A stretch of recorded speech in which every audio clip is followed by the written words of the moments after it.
Bonsoir à tous, ravi de vous retrouver pour une nouvelle édition. Voici les titres de ce jeudi 29 juin. Premier tour de piste pour le jumping international de Monte-Carlo. Les meilleurs cavaliers sont au rendez-vous de cette 18e édition. Reportage à suivre dans quelques instants. Les acteurs du sport monégasques récompensés pour leurs performances réalisées tout au long de la saison lors d'une fête donnée par la mairie de Monaco. Une célébration en présence de la princesse Charlène. Puis vous en saurez plus sur l'expédition Ocean Scientific menée par le navigateur Yvan Griboval. Une mission innovante qui vise notamment à mieux connaître nos mers et nos océans. Le théâtre Princesse Grâce dévoile sa programmation pour la saison 2023-2024. À cette occasion, nous recevrons ce soir l'acteur français Bruno Salomon qui sera à l'affiche de 2 pièces cet hiver à Monaco. Et à la fin de ce journal, retrouvez la présentation de 2 créations mondiales pour les ballets de Monte-Carlo autour de Stravinsky.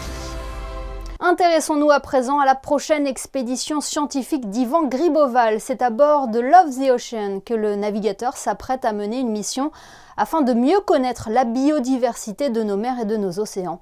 Une équipe de Monaco Info a assisté ce matin à un instant symbolique mais ô combien important, le récit de Justin Hadel sur des images de Marie-Ève Béé.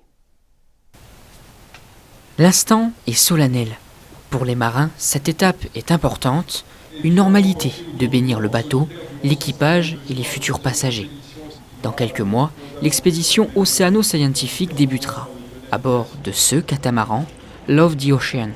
On scinde les 8 prochaines années, dont cette année 2023, en 2 parties. Une partie de navigation le long des côtes méditerranéennes pour promouvoir les nouveaux métiers de l'économie bleue, mais également pour faire des campagnes de collecte d'ADN environnemental, c'est-à-dire pour mieux connaître les ressources halieutiques de la côte méditerranéenne.